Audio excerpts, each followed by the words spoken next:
ꯑꯔꯣꯏꯕ ꯑꯣꯏꯅ ꯑꯩꯈꯣꯏꯒꯤ ꯊꯃꯣꯏꯒꯤ ꯑꯣꯏꯕ ꯃꯁꯤꯒꯤ ꯊꯧꯔꯝꯁꯤꯗ ꯄꯥꯎꯗꯝ ꯑꯃꯇꯪ ꯃꯤꯅꯤꯠ ꯑꯃꯒꯤ ꯃꯅꯨꯡꯗ ꯊꯝꯖꯒꯦ ꯑꯗꯨꯅ ꯇꯥꯛꯄꯤꯔꯛꯄ ꯑꯩꯒꯤ ꯏꯌꯥꯝꯕ ꯆꯟꯗꯝ ꯃꯪꯒꯣꯜ ꯇꯦꯟꯇꯛꯅ ꯑꯩꯈꯣꯏꯒꯤ ꯊꯝꯕꯤꯅꯕ ꯑꯗꯨꯒ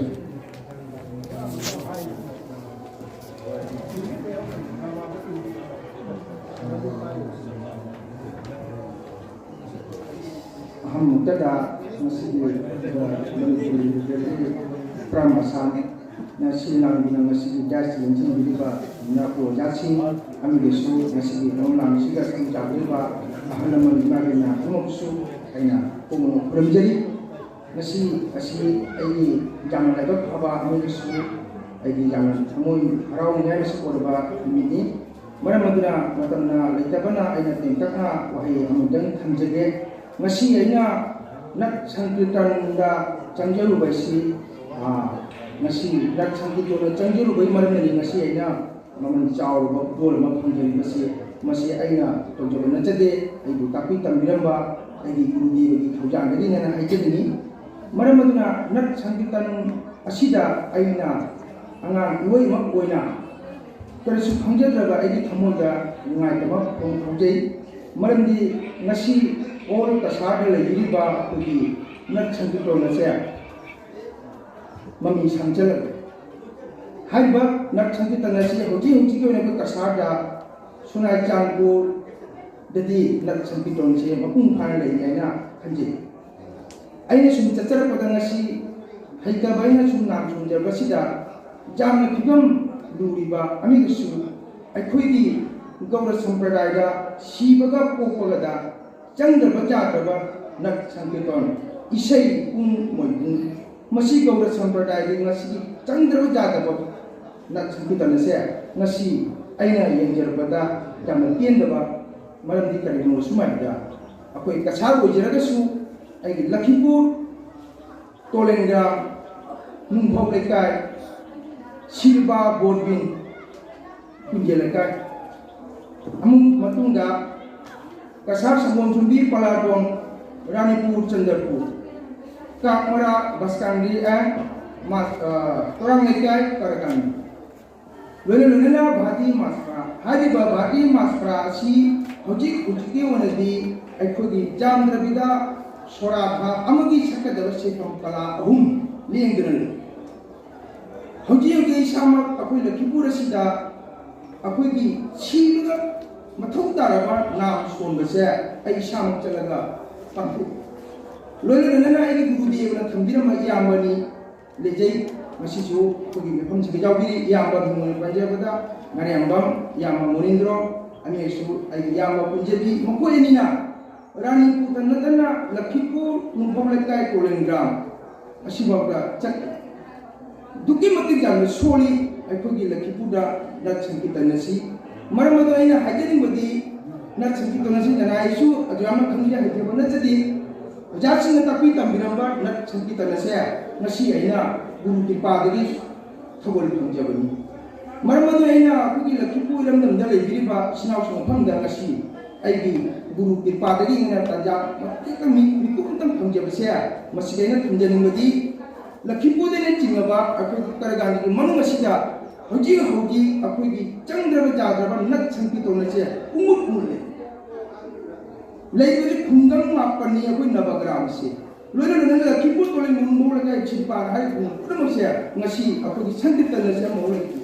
Mana mana nana ina sambil cuma sendiri. Nana ina kami dah bayar ngasi. Kamu ini pinjam lagi nak sankito nana mangsal lagi. Aina ekademi mah. Jaga silang jere, egi sakit bidaloi si mamingna, Candi Sharma, Manipuri sakit bidaloi hari muncul jadi, hari bagi sakit bidaloi si, egi musi jerba kasar ilmu dam amigasu, egi lakipu amigasu, aku di lagi hati cenderung pegang makan dan lagi riba, aku di sinau sin, boleh sinau sinna, laki dia hari ga, jadi ba February 28 ina ai admission se laujare maramaduna ai gi leriba lakipu da lebiriba ahalman ya masin nausin bogole angang sina hawa jawbire harga ai gi laujariba sinjariba sangetan विद्यालय से मपुंग फांग दुआइबो थमजगे लोइले लोइना ngasi इचा सिंसु मसी mama Mopa उबा खु चुजा मथौ ताय like थु तमदबा जाते नत संकीर्तन थु तमदबा जाते मरमदी नत संकीर्तन से मथु गम ताय नत संकीर्तन से यामदा मति गुम चावे सुमान ngasi फबी को जासिन सु लोइना खंबी को मतनी ngasi nat संकीर्तन खुंगारु बुदी मरना ngasi म्याम एदु सखंबी बनी ननाय कसु खंजद्रबा या कसे कसु ममले जद्रबा या कसे करी मंगिनो सागी नत संकीर्तन आइना समनजबु मरम मदुना अरु बोइना कमु मुरचरी याम फंदा कोई कसादा लेगिरिबा लखीपु यमदंदा लेगिरिबा हगो लेबा इस्नाउ सिंगा लापिरे हरगा फेब्रुवारी चकिबा पेकुंटी से मसिका लापिरागे एडमिशन तोबिउ लोलोनना अखोइना लेरि मखैदी गौर संप्रदाय जाप तप हिंदी मखैदी नत संकीर्तन मथौ ताय मरमदु नत संकीर्तन चाफत हंसी आइना समझ लांदी बिसु मयाम सपोर्ट तोबिउ मयाम मतें तोबिउ हाइबो को थंजगा आइ मयाम को खुरुमजे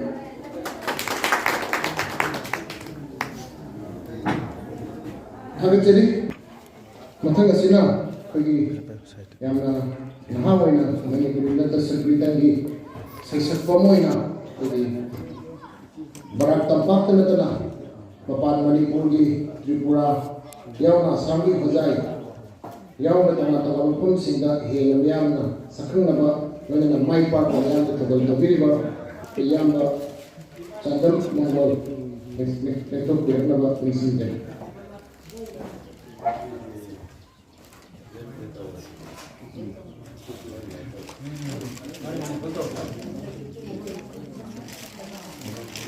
इकाई कुंडली वाला सपोर्ट इकाई कुंडल वहाँ वही मशीन कुंडली वाला नृत्य संकीर्तन की शीर्षक श्री चंदन मंगोल सिंहना मणिपुर की वांगदा नृत्य संकीर्तन की लम्दा अचौग मुखम कंदुना संसिल लकली व कुंडल मुसखंग लदना the Manipur literary forum Assam नमसी की जाकई कुंडल सुबह चाहिए की विफम लेंदा इकाई कुंडल खुदे वाइना दिया जान Singh president literary forum Assam William Bamadil Singh, Secretary, Literary Forum Assam, February की चैत थामापन दिसिंग इन्हीं कुंडलना citation of the short कुडोल तबीना बांग सिगिका इकोनॉमिक में लेकिन सिंगली बांग सवाल में इनकी इमारत के गिरफ्तार देखो सी नजर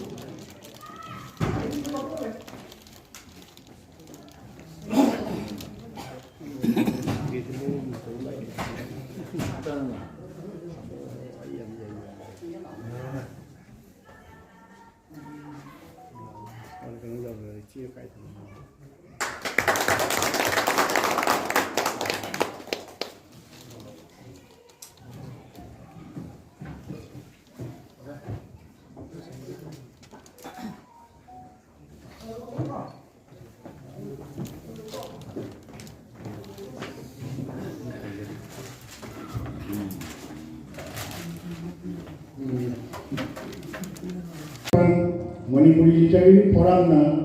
आइबु धारी अमोइना सखंग बिबकी दमकता अयाम फोरम बु आइगी थमोइगी लंकान दगी अपेन फोटोक्से राजधानी की मतंग सहिदा अंकमु किटन थक्का नांगी जीवा लोना लोना मतंग सिदा तेतन फंगरिना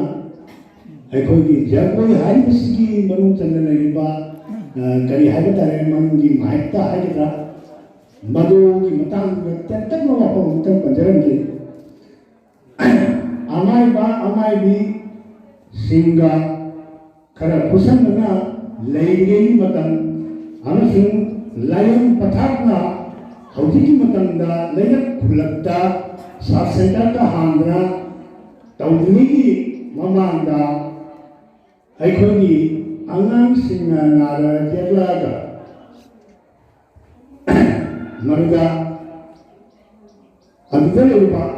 गार्जियन से अहम सिंगिना मसेज जगबो लेपे माउसा मसी से मनुगले निबा वापो आया वापम से सीने मनुदे सीना है बस सीबसी ममांगा लेई बसे नावनी नावसिदा अंकल अखोना कनागुबा अंगांग अमन लेथ्रबती मरुगी मरुथर गुबाबुदसु खाने लिबा नहावलिबा ꯑꯩꯒꯨꯝꯕꯅ ꯂꯩꯍꯜꯂꯤꯕ ꯃꯍꯥꯛꯀꯤ ꯃꯐꯝꯗ ꯑꯩꯈꯣꯏꯅ ꯈꯨꯔꯨꯝꯕ ꯍꯥꯏꯕ ꯈꯨꯔꯨꯝꯕꯗꯨ ꯄꯥꯡꯊꯣꯛꯏ ꯑꯗꯨꯃꯥꯏꯅ ꯇꯧꯗꯅ ꯑꯉꯥꯡ ꯑꯃꯅ ꯀꯟꯅ ꯅꯥꯔꯤꯅ ꯇꯧꯔꯛꯑꯕ ꯃꯇꯥꯡ ꯁ꯭ꯋꯥꯏꯁꯤꯗ ꯈꯪꯕ ꯉꯝꯃꯛꯇ꯭ꯔꯕ ꯑꯃꯥꯏꯕꯁꯤꯡꯅ ꯀꯔꯤꯅ ꯅꯥꯔꯤꯕ ꯈꯪꯂꯛꯇ꯭ꯔꯕ ꯇꯥꯟꯖꯥꯗ ꯒꯥꯔꯖꯤꯌꯟꯁꯤꯡꯁꯤꯅ ꯏꯁꯣꯔꯗ ꯈꯨꯔꯨꯝꯅꯩ ꯍꯦ ꯏꯁꯣꯔ ꯅꯪꯅ ꯑꯩꯒꯤ ꯏꯆꯥꯁꯦ ꯏꯁꯨꯁꯦ ꯂꯥꯏ ꯑꯣꯜꯍꯜꯂꯒꯦ ꯍꯥꯏꯅ ꯃꯄꯨ ꯑꯩꯒꯨꯝꯕꯅ ꯃꯕꯨꯗꯧ ꯑꯩꯒꯨꯝꯕꯅ ꯃꯕꯣꯛ ꯑꯩꯒꯨꯝꯕꯅ ꯃꯄꯥ ꯑꯩꯒꯨꯝꯕꯅ ꯃꯉꯣꯟꯗ ꯈꯨꯔꯨꯝꯒꯗꯕꯁꯦ ꯍꯤꯡꯂꯤꯉꯩꯗ ꯃꯍꯥꯛꯄꯨ ꯍꯥꯏꯔꯤꯕ ꯐꯤꯖꯦꯠ ꯂꯩꯇꯣꯜ ꯃꯥꯄꯟ ꯁꯨꯅ ꯁꯦꯠꯂꯤꯕ ꯑꯗꯨꯒꯨꯝꯕ ꯆꯨꯔꯥ ꯙꯔꯥ ꯑꯗꯨ ꯃꯉꯣꯟꯗ ꯁꯦꯠꯍꯜꯂꯒ ꯁꯤꯔꯒ ꯈꯨꯔꯨꯝꯕꯗꯒꯤ ꯍꯤꯡꯂꯤꯉꯩꯗ ꯃꯍꯥꯛꯄꯨ ꯂꯥꯏ ꯑꯣꯜꯍꯜꯂꯒ ꯈꯨꯔꯨꯝꯕꯁꯦ ꯑꯁꯤꯁꯤꯒ ꯅꯪꯒꯤ ꯑꯄꯤꯛꯄ ꯑꯗꯨ ꯑꯣꯏꯕꯤꯌꯨ ꯑꯩ ꯏꯆꯥ ꯏꯁꯨꯁꯤ ꯊꯝꯕꯤꯔꯝꯃꯨ ꯍꯥꯏꯗꯅ ꯃꯗꯨꯒ ꯍꯥꯏꯔꯤꯕ ꯖꯒꯣꯏꯁꯤ ꯃꯍꯧꯁꯥꯅ ꯂꯦꯞꯅꯩ ꯅꯥꯕꯗ ꯂꯦꯞꯄ ꯑꯣꯏꯕ ꯇꯥꯔꯕꯗꯤ ꯖꯒꯣꯏ ꯃꯄꯨꯁꯤꯒꯤ ꯈꯨꯔꯨꯝꯕꯝꯁꯦ ꯂꯥꯁꯇꯔꯤ ꯑꯩꯈꯣꯏꯅ ꯄꯤ ꯑꯉꯥꯡꯁꯦ ꯇꯥꯟꯖꯥ ꯌꯥꯝ ꯐꯩ ꯁꯛꯇꯣꯛꯄ ꯇꯧꯊꯣꯛꯄ ꯆꯣꯡꯊꯣꯛꯄꯗ ꯈꯨꯊꯦꯛ ꯁꯥꯊꯦꯛꯄ ꯐꯠꯇꯦ ꯇꯥꯜ ꯆꯨꯝꯕꯅꯤ ꯍꯥꯏꯅ ꯌꯦꯡꯊꯣꯛꯁꯦ ꯇꯧꯕꯒꯤ ꯀꯨꯝꯍꯩ ꯑꯗꯨꯅ ꯍꯥꯏꯔꯤꯕꯁꯤ ꯑꯩꯈꯣꯏꯒꯤ ꯄꯟꯆꯗꯦꯕꯇꯥ ꯄꯨꯖꯥ ꯇꯧꯗꯨꯅ ꯖꯒꯣꯏꯁꯤ ꯀꯜꯂꯛꯄ ꯇꯥꯟꯖꯥꯗ ꯍꯥꯏꯔꯤꯕ ꯖꯒꯣꯏ ꯀꯜꯂꯤꯕ ꯃꯤꯁꯤꯒꯤ ꯈꯨꯔꯨꯝꯕꯝꯁꯦ ꯇꯣꯉꯥꯜꯂꯤ ꯑꯁꯤꯒꯨꯝꯅ ꯑꯩꯈꯣꯏꯒꯤ ꯊꯛꯇ ꯂꯩꯈꯤꯕ ꯅꯤꯡꯊꯧ ꯃꯌꯥꯝꯁꯤꯡꯁꯤꯅ ꯂꯥꯟꯗꯥꯔꯨꯔꯕ ꯃꯇꯨꯡꯗ ꯂꯥꯟꯁꯦ ꯉꯝꯕ ꯉꯝꯗꯕ ꯉꯝꯃꯒꯁꯨ ꯅꯠꯇ꯭ꯔꯒ ꯉꯝꯗ꯭ꯔꯒꯁꯨ मागी लानी खोमी लानी चकी मुसिंगुना सीन खरा में पुखले लानी चखरी सीन पुखले में मी सिंगुना मिकट मिया को पूजा कराने लाइन लगी मागी मथो कर्म धारा करा है सोरात कर्म मत तौते असमय तौरा लान से था अमानी सेयो अमानी थानु तौरमदि मतुंगा निथौदुना पुलक संगीतों अचौब मकले सीगी नागिबा पुलक अदुगी महु सिंदना निथौदुना मरुदा लुका सिंद चलबा मियोय कयाबुसु मरुदुगा भक्ता होने लेहलगा पुलक संगीतों मकले अदुग मक्कीतों अदुग तप्पंगम बसु सागे यमन तप्पंगम बसु खुंजाम तप्पंगम बसु रास हरिबा जगोय से मक्कन लगदी मदुरी मपुंग फाबो महे सब साना थंगी हाइना ओजा गुरु से तकबिरनी असुम तौदना आदि अकोगी मागी मरुम दरेबा अकुप मरुम हाइत खरसु लेनी ओजा गुरु से थादन नरंबा थादिम थक दे कम लागबो ओना अदुगा पान की बसु लेरी वाफम मना मफंगुदा लेनीबा संगीबा अकोई राखा संचेन को संगी को संचीजो आई ईशा में धंधा होगा अम्मा खर्ची लेनी मनुष्य आई ना भी होंगे नहीं मनांगा मी ऐसे सोचने में सी ठामने मनुष्य सोचने सीले के लिए खंबा नियो यामा आई कोई ना एलपी का भी होंगे नहीं मनांगा खंजर में नियो यामा आई की पाना राजानी इच्छा दो कंदिनो तमगा आई की पानी मफंगा हाय मियो सिने लागा मुंदांगा हाय ओदादु या किंचागम का साथे गया अदु कोई पावन है अदु की जगह को खनगी गया अदु माय ओना पोचे कितन संदन जरागा ओदो वाना तो माय ना वानो हाय सिने में बोलगे यारे हाय में कोटना तो आई की ईमान है किंचागो सारो को की तो तगल होलेबा हाय अदु अकोई पावना मधु यादे हाय ना अकोई मत खनगी हाय मियो सिना हमारे रामा जी के यार चलो मतंदा दातगा येंगरो मतंदा असिन नारी ने तो अटक न खल प्रबत अंदादा हिदा थाई खरनी फरला को खरबु हौ तौगन फमान खल प्रबत अंदादा अदुगुंबा ईश्वर की खुयादा मीमांदा तरा ममांदा ईश्वर की मखुता सीबना punsi santuk pe yeli hai bumi o yado namaya puni ado Mongol purgini ado hai bumi o yado hai pun piyuni mamanga le bumi yaduna aina badugoda 1976 ta oda o bani mutunga chahi ahum mari tunga hai bumi o si chahi kun hen punsiram asumai to kana Manu Yoda, Karaka, Odasingi, Usi, Wapam Chatarka, Pauka, Dilay, Adibu. Forana, Nasi, Radhayamoina, Sakam Visida, Tarama, Nuaja, Pongo Corona, Manu Galeripa, Mahatato, Kitan Pongo Chabi, Vareni, Matana Tamarina, Matana Sita, Ayaki, Wangan, or Hansi Vishin. Manipuri Mapanda. Kalagi yuk sangat pada singkhan ngai bukudul tambi babu sakhang jadana literary forum asama masih disangkai kudul suba cai gini pemenda lagu kai kudu ucari kuliah kuanya dia Johnson presiden literary forum asam kuliah bapak Johnson secretary literary forum asam Februari di tahun 8 di singai kun gamanga scientist sana di sol kudul tambi ni pun ditambah masih kai kudu betul dengan sin bilwa sungai was social activist lagi wajah Second comment ada di sini.